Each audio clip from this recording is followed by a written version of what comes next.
The federal government has launched the first phase of a teacher training program to reintroduce history in the basic education curriculum. History was removed from the basic school curriculum during the 2009-2010 session, a development which has been severely criticized by stakeholders in the education sector. The federal government, however, announced a reintroduction of the subject.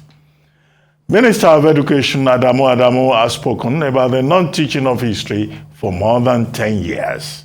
According to him, 3,700 history teachers have been shortlisted for the first round of training to reintroduce the subject. Professor Kemi is of the History Department of Bafemi Awolowo University, Ile-Ife, southwest of Nigeria, and he joins us now to discuss this subject. Professor Kemi Rotimi, thank you very much for joining us on this Live, this Sunday talk show. Prof, thank you very much. Thank you, Ruben. Good afternoon. Well, Prof, quickly, the federal government has banned and has unbanned history from the school curriculum. Why is history important? And why do you think the federal government of Nigeria removed history as a subject from the school curriculum in the first place? I'm not comfortable with the word ban and unban. At some point during the military era, this subject called social studies was introduced, a mishmash of all kinds of things. That was what affected the teaching of history at the lower levels of the educational system, that is from primary school to GSS 3. And history was left as a subject only for the SSS years. But it was not as if the teachers of history did not protest the banning of history then, the removal of history from the curriculum. There was a bit of confrontation between some of our senior colleagues and the Minister of Education then, Professor Jibril Aminu. But then the government had its way, the teachers had their say. But since the return to democracy in 1999, efforts have been made to return history to the school curriculum from the lowest level through to JSS 3. One must give credit here to the leadership of the Historical Society of Nigeria, from Professor Ochefu through to Professor Ochefu. Yes, Yakubu Ochefu, and Professor Olayemi, who is now Vice Chancellor of Federal University, Lokoja. Under their watch as a president of the HSN, they met the president, Obasanjo, and Goodluck Jonathan. And then I participated at some point in the curriculum business. Now the thing is back, and it's back from primary school through to JSS 3. And the focus is Nigeria. So that as children go into the educational system, they get some idea of what history is all about, give some hint about the past and the value of knowledge about our past. From what I've had, because I've not been very active in the whole thing, UBEC has not taken it up. And then the syllabuses are ready. The NERBC, National Education Research and Development Council, has approved the syllabuses, and some books have been written for use at those lower levels of education. The whole idea is to sensitize our children, Nigerian school-going children, to the history of their country. And from what I've heard, the design of the books will be such that in the primary school system, now school-going children will be made to appreciate styles of governance, those who have been in the government history of their local communities, the various regions, colonial rule, pre-colonial governmental arrangements, in simple styles with a lot of pictorial illustrations, where you talk of kings or the political system in various communities. You want to illustrate it through an Oba, his or this, and the rest of it. But everything considered, the consciousness of the history of Nigerian peoples will be there now for school-going children, just so that by the time they've, then of course, the participation of Nigeria at the various levels of international community, Commonwealth, AU, UN, and topical issues like the collapse of the First Republic, military interregnum, the restoration of democracy, 79 to 83, and why again it failed, and now what we are into. So a lot of gaps to be filled, but it is not now going to be the case that students, school-going Nigerian kids will go through primary, GSS, up to 3, knowing nothing about history. And then by the time they get to SS1, they say there's a subject called history. The subscription to history has been very poor. It's never really been great, if we must be fair, because even in our days when it was there, the difficulty with remembering names and dates were the things that didn't quite make history appealing to school-going kids. But with the new approach, by the time kids are exposed to the subject, right from primary school through to GSS 3, it is not unlikely that many more will become interested in knowing more, and then the embrace will be great. Okay, Prof, you've still not responded to my original question, which is, why is history important? Why is history more important, for example, than mathematics, than computer science, than technical drawing? I don't like that kind of value judgment. More important than mathematics and computer science. At a time when everybody is running away from the humanities, and our governors, even those who are barely literate, want everybody to study science. History is important as a subject because we need knowledge of our past. Of course, as it is put, history is the record of past events. Simple. That's what history is about. Why is the record of past events useful?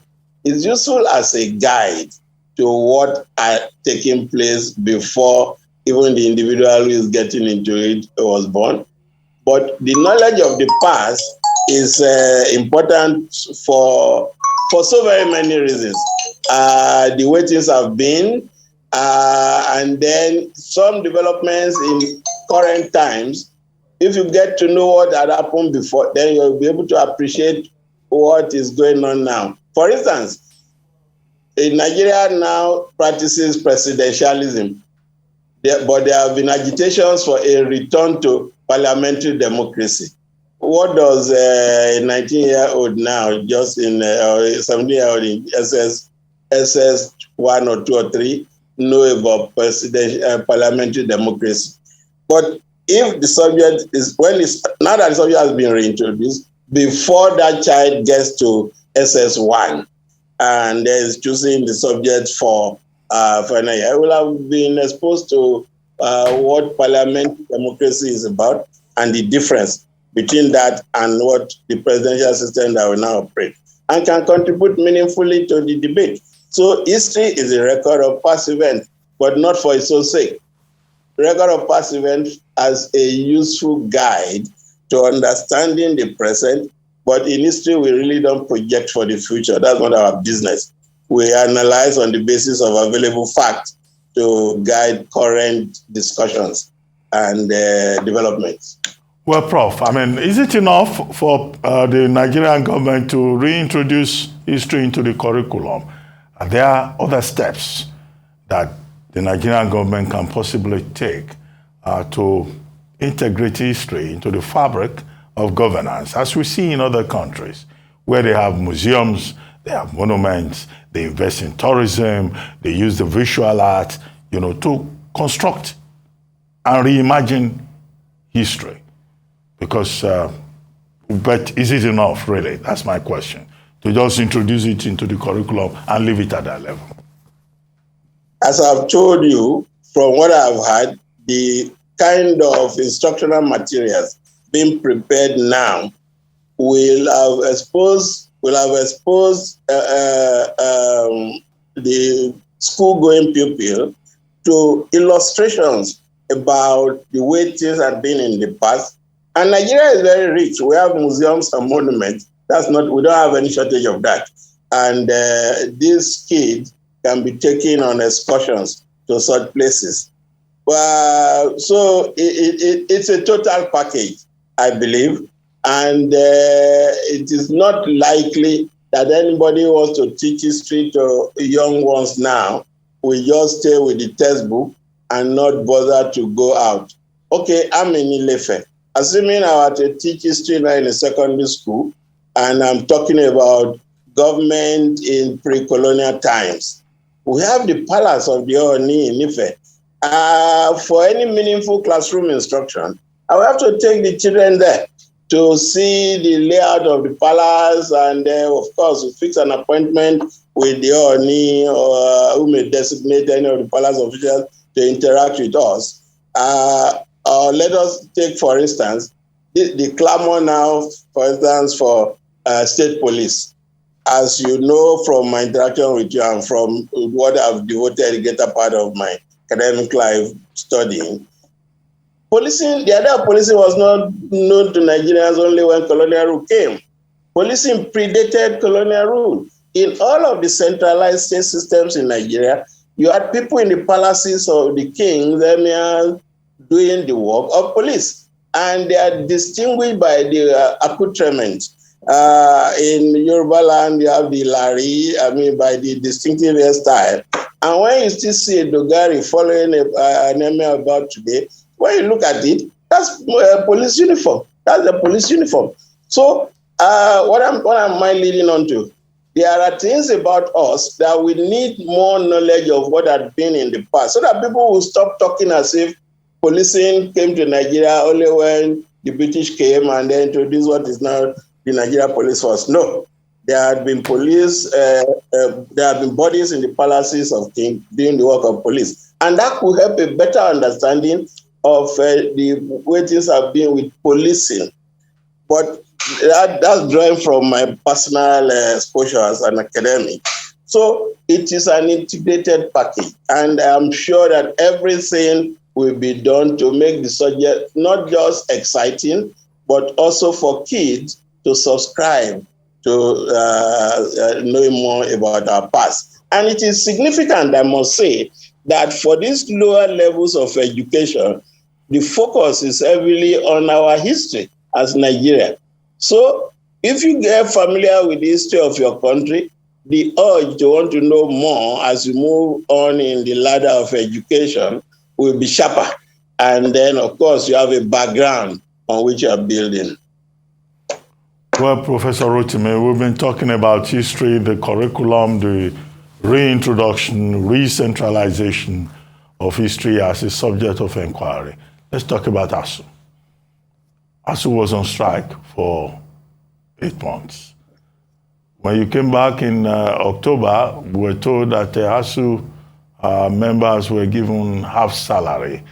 How is the situation on campus? Have you guys just adjusted to the new reality? And in Obafemi Awolowo University, what do you see around you as we wrap up this conversation? I had committed this question to the Lord in prayer that He will not ask me this afternoon. Now, I can't escape it. Looks like my prayer was not answered after all. I didn't want you to ask me the question because you can guess what the answer will be. Let's put it simply, we are back to work. In fact, I got anxious when you didn't mention this topic because I have to prepare for my class tomorrow morning at 8. We are working, AFSA or no AFSA. Let's put it this way. ASUU is back to work. We lost the battle. We are technically defeated. Some people are still struggling to show that the head of the snake had not been properly cut. So we might, I don't know, but we are back to work. And normalcy has returned. But let me declare to all Nigerians watching this program, this latest imbroglio between the federal government and the ASU has dealt a fatal blow to morale among Nigerian public university teachers. It may take years for the pain to abate. I can declare that. But for those of us with conscience, we have no choice. We take it, and we are forging ahead, discharging our responsibility as a purveyors of knowledge. ASU is back to work, and I do not think that another strike can happen before the Buhari government goes. And it will be inadvisable. And as usual, I am not likely to support it, or whatever anybody may say. But that is not to say that I'm not a corner person. I'm a conscientious objector within ASU. We are back to work, and we are discharging our responsibility. Well, on that note, I would like to thank you very much, Professor Kemi, for joining us on this Live, the Sunday Talk Show. Yeah.